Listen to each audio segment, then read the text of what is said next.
am just so happy to have him on my show. He's a strong brother in the community, doing a lot of work in the community.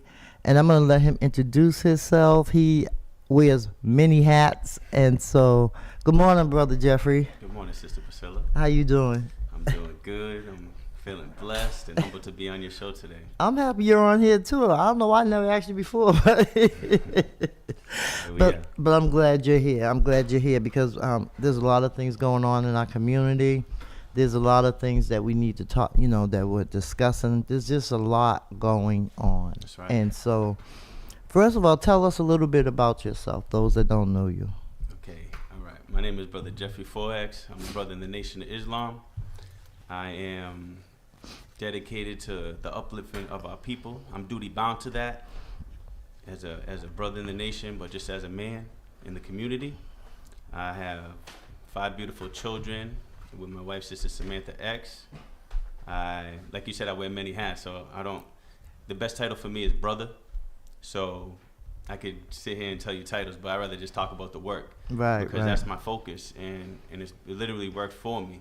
Keep God out front and do the work, and the rest will take care of itself. So that's the gist of it. I could go on and on, but like I said, I'm happy to be on your show. I thank you because the airways are powerful. You don't know who's going to be listening.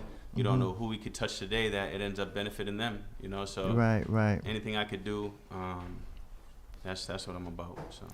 Well, so there's like you said, you wear many hats. There's a lot of things that you do, and so one of the things that I know is new for our community is the Recovery Cafe, which I'm so happy to see. I believe it's the only one in the state. It's the only Black-owned and operated recovery center in the state. Okay, so tell us a little bit about the Recovery Center and how it works and how people can get in contact. Okay. First, I'd like to give you how, even me coming into that, the fact that it's the only Black-owned and operated recovery center in the whole state of Massachusetts. So I was pretty much tasked with traveling the state and bringing awareness about a collaboration we are part of, Torchlight is part of, and that collaboration is called the Recovery Education Collaborative.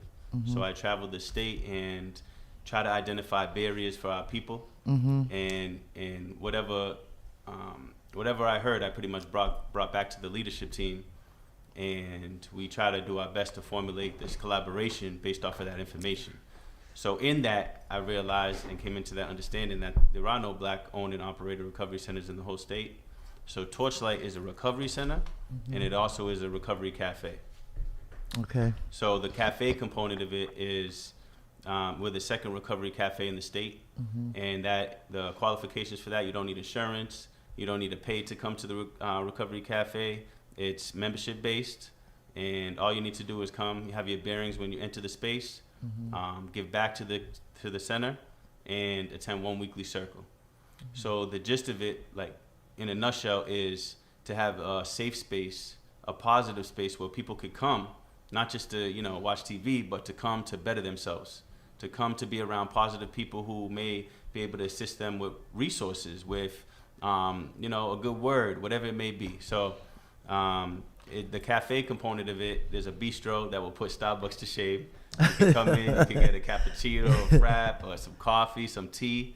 You come in and... Is it like a walk-in? Like you can just like walk in? Come on in, and for the first 3 times you come, you don't have to sign up, you don't have to be a member. You could come in and feel the vibe of the space. And then after that 3rd time, if you would like to be a member, then you would go through the sign-up process. And those are the qualifications, the ones I share with you. But it's in Grove Hall. And when we had a soft opening, several community members that live in Boston, specifically the Grove Hall area, were so impacted by the fact that it was going to be there in Grove Hall, a community center, a resource center. Mosque number 11 is right next door and has been doing the work for over 90 years. But this here is a non-denominational recovery center. Wow. Also a resource center for those that are coming home from reentry. Brothers who are coming home from reentry, they go through this reentry course before they come home. They get a list of organizations and a list of numbers that they could contact when they go back into society, only to come to find out that a majority of those organizations do not exist no more. A lot of those numbers are disconnected, which could instantly be a trigger Right, for right, the brothers right. to, you know what I mean, to go back to doing what they were doing and not seek the help that they came home willing to, or follow through with the plan that they may have spent years and years to develop. That trigger right there could lead them back into incarceration. So Yeah. Torchlight is we're in the jails. Actually, March number 11, brother Mark is in upstate, and brother Minister Randy Muhammad and brother Larry Muhammad, who I'd be remiss if I didn't thank. First and foremost, because I'm just gonna stop there for 1 second if you don't mind, because those two brothers have definitely, had faith in me. You know what I mean? They knew I could do it. They seen my potential, and they allowed me to grow in the space. Right. So right. I think Allah first, but I think these two brothers locally because of their vision, what Torchlight is. Right. 20 right. years ago, they had a conversation about what they would like to do, what they would like to see in regards to a center. And here we are 20 years later, and it's there. Right. It's being attended by all our community members who are very grateful and utilizing the space, and different organizations all trying to collab with Torchlight. Right. So that's a little bit. I could go longer, Right, but right. also But it's beautiful space too. It's really nice. And you know what? I didn't even find out about it until I saw Minister Randy post the pictures. I'm like, where? I go on Blue Up every day, and I didn't even notice all that was going on. But I'm so proud of you all for doing that, because it's needed, especially right here in the middle of our community, which is Grove Hall. And I believe in the work that the nation is doing, trying to empower our people and trying to keep brothers out of prison and giving them a space, a safe space, because a lot of spaces we go in aren't safe, like this radio station is a safe space, That's right. And so I'm glad to be in partnership. That's right. Let's just say in partnership, but I'm excited. And so the work that's going on down in Nubian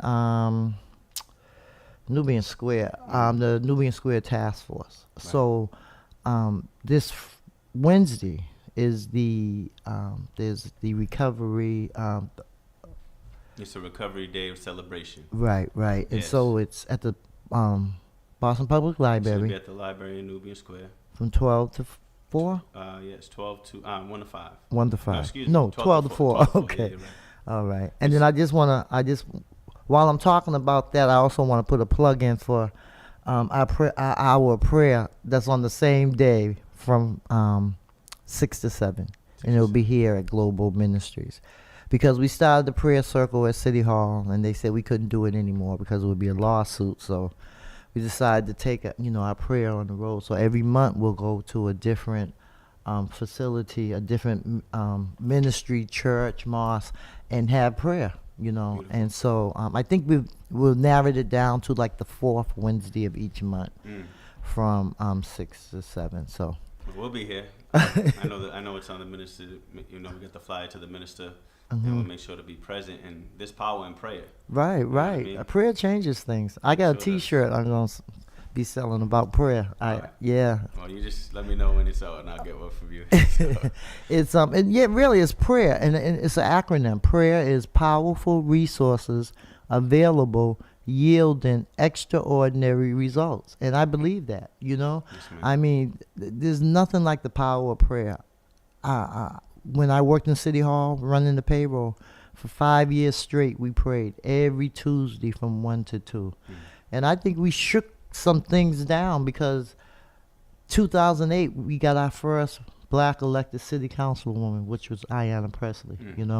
Then 2 years later we got Michelle Wu as a city councilor.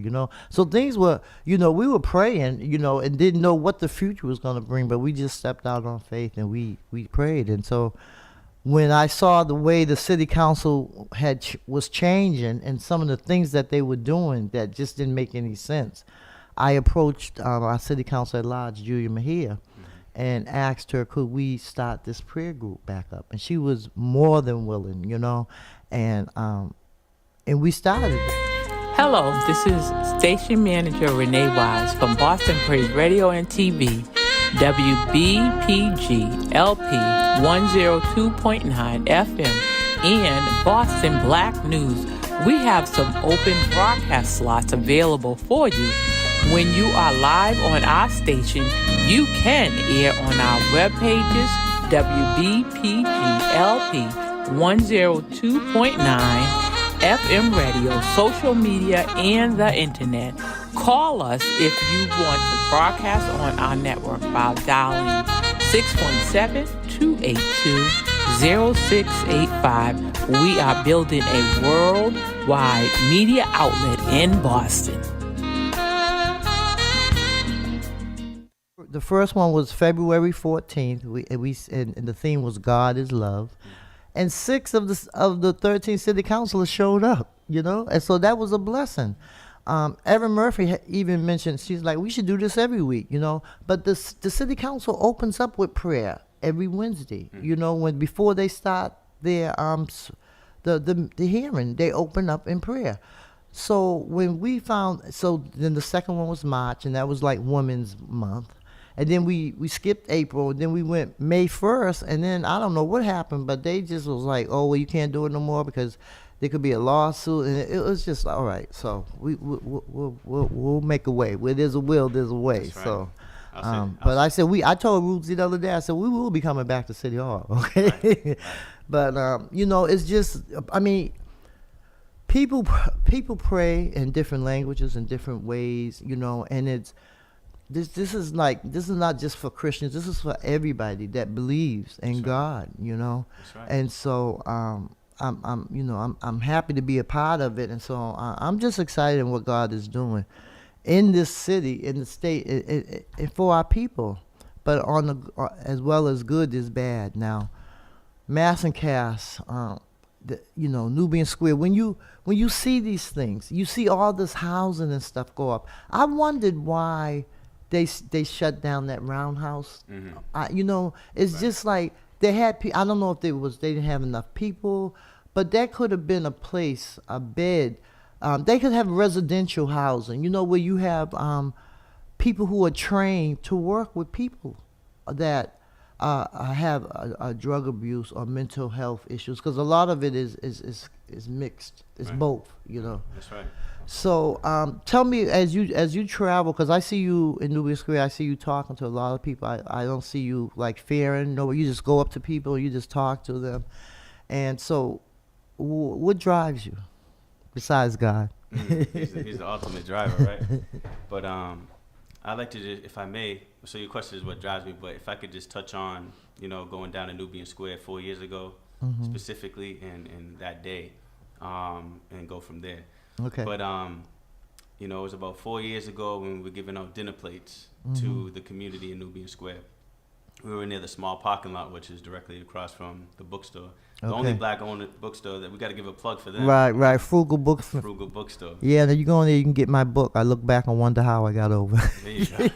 But we were standing across the street, and on the opposite side of the street, there was about, almost 100 yards of chaos. There was people shooting up, there was people fighting, there was people on the ground passed out, there was people selling drugs. It had a major impact personally on me, because I looked across the street and I saw our people. Because we're taught when we see our people, we look at them, we're looking at a God. It says in the Bible, ye are God's children of the Most High God, right? So that's how the Honorable Elijah Muhammad looked at us, and that's how we look at our people. So looking at our people in that condition, in such a condensed area, had a major effect on me. So that was the first time. That's when we started working in Nubian Square. We were brought down to Nubian Square because businesses were shutting down at 2:00 because they feared staying open later.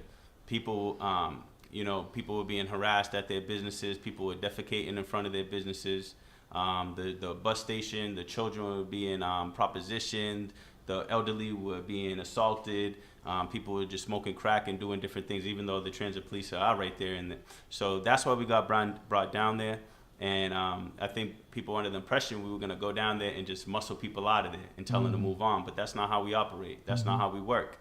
So we had established relationships with some of the individuals in the square, and we built more relationships. And within about a month or two, there was a change in that scene, compared to what it was. And then I'll just fast forward, we ended up expanding out where we go in the Nubian Square area. And we started to, when I became the supervisor probably about 2 years ago, I was focused on getting resources, direct resources that I could bring back to the square, bring back to our people in the community. And off of that, we've been able to help several people get into detox, get housed.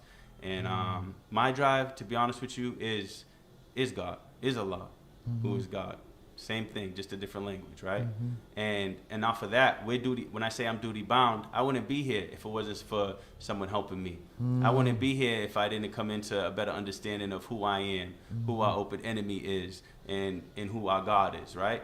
So therefore, that is my drive. And I know if I don't continue on this mission, if I don't do this work, then I will be chastised personally because I'm not supposed to be here. You was talking about people incarcerated. I'm one of those. You know, I spent 5 years in prison. And it wasn't coming home to what I'm going to do, the plan that I had in place of doing the opposite of what I was doing when I went in. That plan right there, man, it consisted of working. It consisted of helping. And it consisted of not talking about it, but being about it.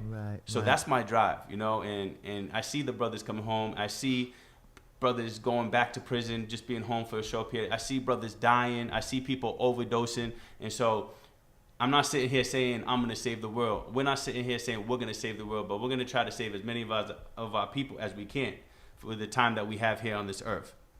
So that's my drive. Going into Nubia Square, you know, that was kind of the breakdown of Torchlight engagement team. We have an engagement team that is in Nubian Square from 9 a.m. to 7 p.m. And we are, like I said, connecting our people to resources, trying to collaborate with different organizations. And there may be some organizations that may fear coming to the square. There may be organizations that have resources that are earmarked for the square, but are not coming to the square with those resources. So we are not only a voice for our people within those realms where they necessarily wouldn't be, but we're also there to bring resources to our people as well. To be there, just to be an ear, you know what I mean? To be a positive example, you know? So hopefully that answered your question. But on top of that, I mean, it's growing, you know? Right now, Nubian Square, we talked about Mass and Cass. You know, they currently put up, you know, I know you've seen the gates they put up in the Mass and Cass area. And Nubian Square has caught an overflow from Mass and Cass. Not people from the city, not people from our community, but people from different cities, different states. Yeah. You know, so go to Nubian Square. Yeah. But go to Boston. You know. What I'll share this about. We mentioned the Nubian Square Task Force, so there may be those that are on that don't know what that is. So at current state, Katrina Cooley is currently leading the task force. Yes. But it literally is a meeting that happens every other Wednesday where all the organizations within the city come together and share what they have for resources. If people aren't sure, if they have questions about certain things, then they come to the meeting to get that answered as well. It's also for the community too. So it's not just for organizations to come in and talk about the community. Community members are encouraged to come to those meetings every other Wednesday. And I see that they bring a lot of resources. Some of the people that like Demick Street, you know, they have a lot of different resources that people probably don't even know about, you know. Right, and some of that is intentional. Why our people don't know about the resources. Think about the billions, not millions, but probably billions of dollars that are earmarked for our people that are dealing with substance use disorder, mental health, and, you know, where that money may be going, right? That's a whole nother conversation. Right. That's another show. Yeah, that's another show. Where is the money? That's another show. But our focus, like for real, our focus at Torchlight, our focus in the nation is our people. You know, so that's our focus. I mean, whatever we could do to assist, whether it be on the ground, whether it be at a table with a bunch of people, whether it be who knows where, we'll go there. There's nowhere that we won't go, right? And I'll share this with you because I'll share one situation where there was a brother and he was upset with us because we didn't have guns. He's like, he came at us. He was yelling at us. You down here? You don't come. You need to get an AK, man. And you know what? We walk by faith. You know what I mean? We know that the God got our back. He showed us over and over on a consistent basis that he got our back, because if it wasn't for him, we would not be here, right? That's right. Yeah. And that's one of the things that I really like and respect about the Nation of Islam, that you all don't wear guns. You know, you don't need guns. It's just your presence and the way you all are towards the community, you know. So, I just, I see a change, a shift but we still need help. We still have a long way to go, That's you right. know. And it's sad when you see the people out there in the community, and you try to, you know, talk to them. I remember, you know, I've seen people like literally shooting drugs. You know, I went to park my car one day, and there was someone just sitting there, and it's sad because you want to help them, but you know, it's like, what do you say? You know, how can you help them? You know, I guess you got to go to a recovery coach class, right, or something like that. No, no, you do. I mean, have you been a recovery coach class? No. And you approach the people on the street, and what do you start with? Just like us. Peace, brother. Peace, sister. How you doing, king? How you doing, queen? Like, with the engagement team, part of our instruction is to not pass anybody.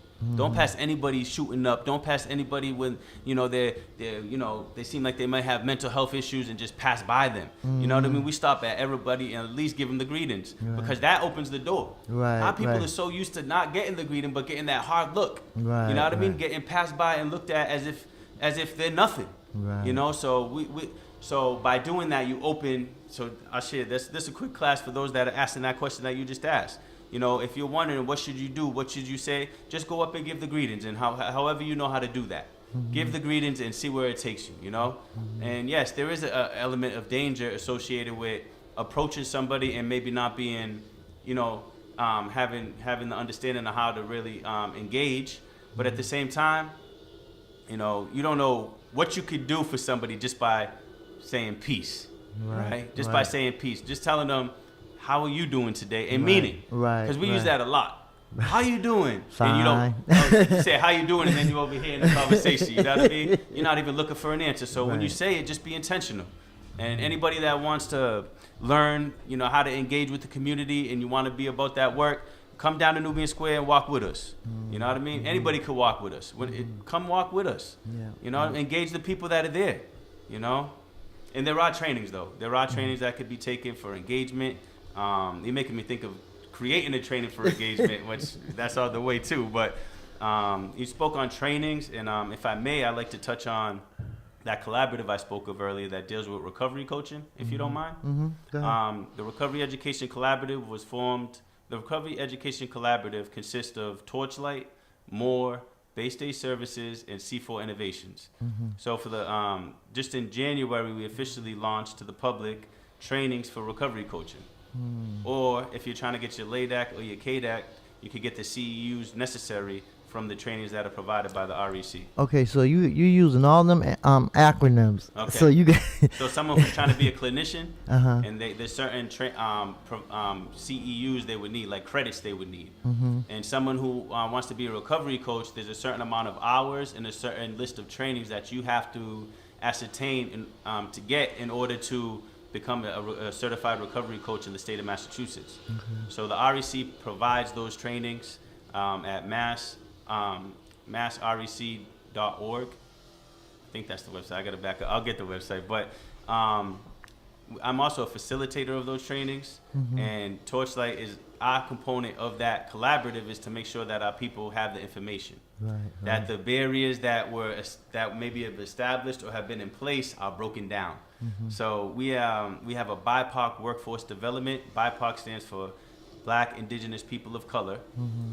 Torchlight is as that branch of it. We're there for the BIPOC workforce development, and also to consult as well when it comes to our people.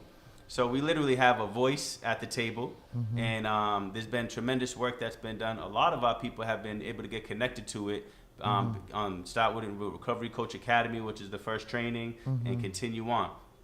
When I go and present this, I tell people that there is a possible, you don't have to just be a recovery coach and that's it. You could be a recovery coach and then a recovery coach supervisor. You could be a facilitator of the trainings. You could go on to write your own training. So there is a career path within the recovery coaching. And so in the state, and I would say even in the nation right now, all organizations are looking for Black recovery coaches, people from the BIPOC community, because as recovery Hi, coaches, my name is Renee Wise, and I listen to Boston Praise Radio and TV, 102.9 FM, and Boston Black News. to the biggest qualifications is lived experience. Right, right. So That's what I was gonna say. Yeah. That's why, because they've been through it. So, if you haven't been through nothing, then you don't know nothing. And Right. so if you've lived that life, and then you turn it over, then you want to give back. You do.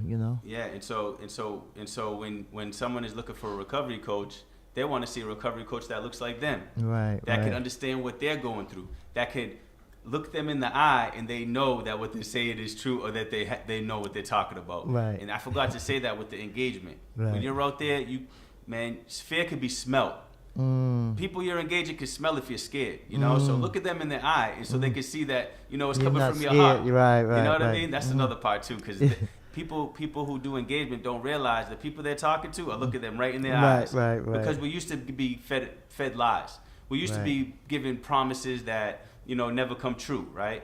So we already have an established thought in regards to people approaching us. So look them in the eye, and so that's a Recovery Education Collaborative, and it's definitely a resource for our community. And I'm going to make sure to say it loud and proud, because we're at the table, and we know because myself and the minister are on the leadership team of that organization, of that collaboration, so we know what is actually happening. So it is for our people. I would stand by that. Right. That's wonderful. That's great. So tell us about the 40th anniversary. Oh yes, this is a major event that's happening this Saturday. It's the 40th anniversary / homecoming event. It's the 40th year that Mosque number 11 has been in Grove Hall. Wow. Yeah, so all those believers and community members that have anything to do with the mosque over the last 40 years are coming from all over the country, and they're gonna converge onto the Bruce Bowling Building. Wow. On Saturday afternoon. Doors open at 12:30. Tickets are $100. It's gonna be dress your best, have a nice catered meal, and it's gonna be filled with just, for me, I see it as a historical event, because there's history that I don't know. I'm in the nation, Right, and I do right. a lot of studying, and I've learned a lot. But to have all those that have done it over the last 40 years in one room, Right. I mean, that's gonna It's be amazing. that's gonna be an amazing event. It's actually a building. It's having to do with a building fundraiser as well.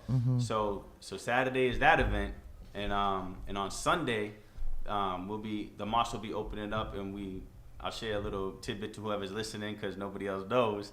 The whole interior of the mosque has been redone. Wow. So I don't know that it has been done in that manner in a long time. So it's going to be fresh. It's going to be brand new, and it's going to be an amazing event to attend. So the doors open at 10:30, and Brother Minister Randy will be giving the lecture at 11 o'clock. So, All right. yeah. So I know you got your ticket. Anybody who wants tickets, if you could reach out to me personally. Give them your information. Yeah, you can reach me at Jeff X Lewis on Facebook and Instagram. Jeff X Lewis, one word. Or you can reach out at 857-417-8766. Also, you can go to Muhammad Mosque NO11, and you can purchase your tickets You know online. what you just we weren't supposed to. He didn't say. He did once, but not to say. Okay, don't mention prices. I forgot to tell you. I'm sorry. okay. Yeah. Okay, yeah. So for more information, reach out to any one of those contacts. Thank you. Yeah. So this is People Power with Priscilla. We are the people. We have the power. We are here with a powerful black man who's in the community, doing work for the community, helping the community. Give us a call. You got some questions, comments? 617-282-0685, 617-282-7794, 617-265-2679. All right, so let's see. I ran out of things. No, I didn't. So on the 25th also, we have been trying to get Ranked Choice Boston. They're trying to, they're having a movie that's hosted by Madison Park Development Corporation, and that's September 25th at 6 p.m. And it's called Majority Rules. That's the name of the movie. So it's gonna be at Madison Park. So ranked choice, Boston, Rocks Vote, Voter Choice Mass, and Hibernian Hall will be doing this. So 184 Dudley Street. And do we have any, so call us. I'm on the radio right now. Okay. So, Brother Jeffrey. Yes.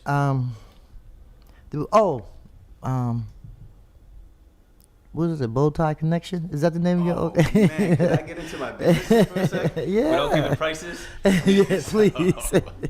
But yeah, something that impacted me majorly was coming out a message to the black man written by the Honorable Elijah Muhammad, and it's the economic blueprint. Mm-hmm. And in there, and in the teachings, it talks about doing for self. Mm-hmm. Uniting and pooling our cash together. Like that's something that we should be doing because there's power in unity, right? Right. So I strive to not punch into anybody's clock. Okay. Right? That's right. something that I got to a point where I was focused and it was in my brain. Mm-hmm. Don't punch in nobody's clock. Establish your own businesses. Work with your community. And you got brothers that got businesses. Do your thing with your community and your people. And so that was my mindset. But I ended up going back to a factory because I could put machines together and run machines and set them up and all that. So with that mindset, I still went back to an organization, right, to a factory, and I used to work there for a year and a half. But when I went in there, for the first 3 days that I went there, my throat started burning, my nose started burning. I had an adverse effect to some chemical that was in there. But mind you, I was there for a year and a half prior, but not with the mindset I just shared with you, right? Right. So after that third day, I was like, enough is enough. I almost felt like it was God telling me, like, go ahead, what, you want to kill yourself? You're going to keep punching in to the point where you kill yourself? Go do what you need to do for yourself and figure it out, Brother Jeff. And so from that point forward, for the last 3.5 years, I haven't punched in to anybody's clock. And I have certain businesses that are helping me provide for my family, helping me provide for other people's families. One of the businesses that I have is called the Bowtie Connection. My father, Brother Jeffrey 2X, may Allah be pleased with him, he married a sister in Africa. And prior to him passing, he went to Africa and showed her how to make bow ties. And so she would ship bow ties and, she would sell, sustain herself with, obviously through him, but also with the funds from the bow ties. And my dad would sell bow ties as well. He also sold a bunch of other things, and I've been watching him. He's a businessman. I watched him start with the Black Bart Simpson t-shirts back in the 90s, That's where he started, but he ended up establishing an enterprise for himself. And so when he passed, he had about $20,000 worth of shoes, clothes, oils, and stuff like that. And he had a black box with bow ties in it. So when I saw that box, I saw $1 million business, at least. And $20,000 worth of stuff, $1 million business. So I, established a website. I started traveling the country, going to different locations and selling bow ties. And at this point, I have a bow tie from the Bowtie Connection in pretty much every state, and including Canada as well. And it's growing. And now this business is something that helps take care of me and my family and Sister Elizabeth in Africa and her son who's currently in college. So that's the business. They're handmade bow ties. They're they got the clip with the grip that won't slip. See, I got one on. You don't see it slipping. You know what I mean? But it's something that one of the several businesses that allow me not to be in a room for 8 to 10 hours and not able to be in the community. So I have businesses from the teachings, from the economic blueprint. I have two brothers that are backing me, some powerful brothers, Brother Randy and Brother Larry, you know what I mean? That is allowing me to continue to be in the community on a daily basis, do this work. Right. You know what I mean? So I'm so blessed. I mean, I didn't really get into my story, but prior to being incarcerated, I was shot, jumped, stabbed. I went through those things. I was an alcoholic. I was on addiction. I was addicted to drugs.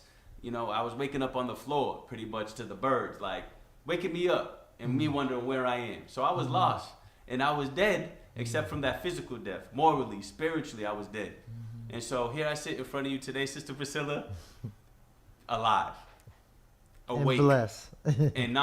and telling everybody about it. Yes. Going and just trying to give whatever I can in regards to light to wherever that darkness is.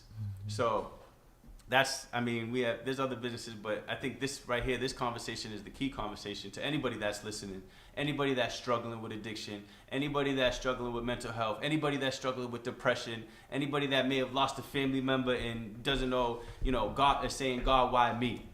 Everything happens for a reason, and the difficulty factor is attached to anything that's worth anything. So we have to continue to strive on a daily basis. We got to keep God out front, and we have to just do the best that we can. Try to do right every day. Right. That's about all we can do is try, but God is good. He's great, and He's greatly to be praised. And I'm thankful and grateful for Him being in my life and helping me to do the things that I do on a daily basis. And it's not easy. It's not easy when you're born and raised in a city that is just so racist and just wants to take you out, don't want you here, I feel like the America, our home where we were born at, that really don't want us here, they stole us from our native land and just brought us here and thought we were going to be slaves forever. That's right. They wanted us to be slaves forever. That's right. But there's a scripture in the Bible, and I believe it's in Deuteronomy, that says you're only supposed to keep your slaves for 7 years. And then after the 7 years, you let them go with their families, with their cattle, whatever they have accumulated, But for some reason, for whatever reason, it just seems like they don't want to let go of us. They want to give us minimum wages, and I'm with you with that clock. I mean, when I retired from the city in 2010, I was like, I'm not gonna punch a clock no more. But I work. I do a lot of work in the community. I've helped a lot of organizations. I sat down one day and counted all the organizations I had helped start, in the city, and a dozen. So it's just like, but it's that's where my heart is. My heart is with my people, because I've seen the suffering, and life is not fair. It's not fair. But as long as we believe and trust in God, we'll make it. It's not easy, but God, He knows the plans. That's right. He has He's for the us. ultimate plan maker. Right. So what are we doing about walking into the plan? Right. And you talked about our people being enslaved into this country. You talked about Western civilization and the establishment. So at the end of the day, when different things came up, like the U.S. Constitution, right, 13th Amendment, whatever it is, right, what were we looked at that time? We weren't looked at as human beings. No, 3/5 of a 3/5 person. of a human being. And I think that's why the Constitution, it does need to be revamped. It does need to be a change, because we're human beings. We built this country. Our people built this. Our ancestors literally built this country. You say, I don't know. I'm not sure why they don't want to let us go. What would happen if they did? You know what I mean? But it's not up to them. Right. It's like up to we're us. Talking about, it is up to us and us uniting, but ultimately God has the ultimate say, right? Mm-hmm. And we are God's people. Right. You know what I mean? And how can you just say that? How can you say that, Brother Jeffrey? Just look at us. Look at our resilience. Look at how much power we have when we do unite. Mm-hmm. How much there's so much power in us united. You know what I mean? That ultimately, if that were to occur, that's the ultimate. I believe that right there is what they do not want to happen.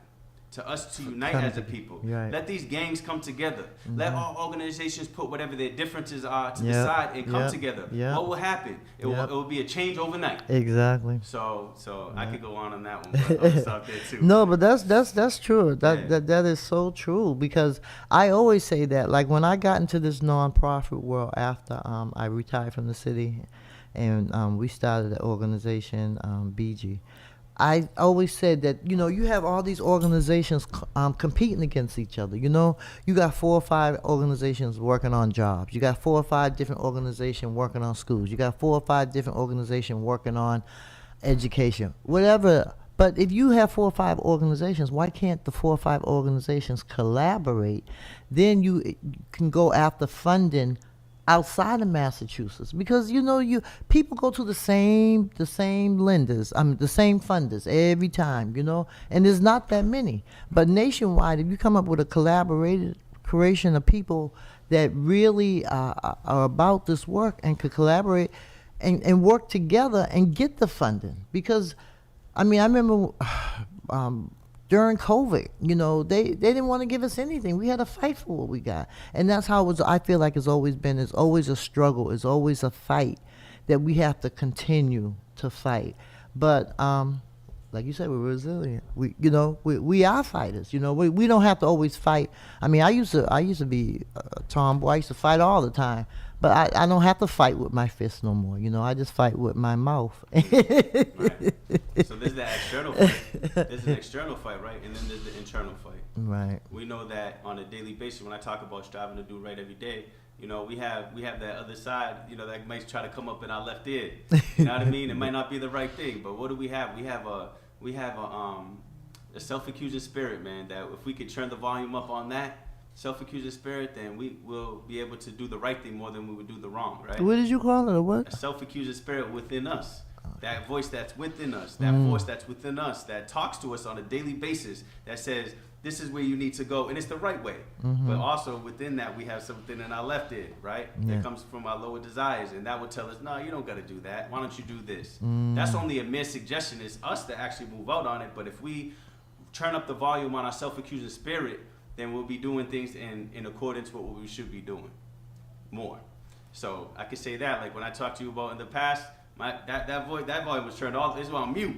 You know what I mean? I knew how to. I was Right. real good at doing bad. Yeah. You know what I mean? Or wrong. Right. You know what I mean? So just striving to come into understanding of what our purpose is. Honorable Mr. Farrakhan, he tells us, you should be striving to come, not verbatim, but he says you should be striving to come into understanding of what your purpose in life is. But once you find out what your purpose is, you sure you got it, but now you got to move out on it. Right. I chopped up the words, but that was the gist of it, and that's something that, definitely stuck with me.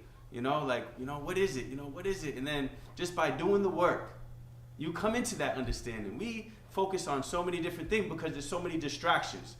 The world is moving at a very fast pace. The society is moving at a fast pace. But if we focus, first keep God out front, keep Allah out front, and then just do the work, that rest will take care of itself. We will be blessed. But we have to be patient with God's promise. Yeah. We're not going to get it when we want it. Right. Like, oh, you promised, luxury, good home, friendships, and all walks of life. I want it now. No, it ain't when he's going to test you. Right. He's gonna test you, like maybe put you in a situation that looks like it's you can't get out of it to see what you do. Yeah. And in those times, all of our tests will be different because all things are different.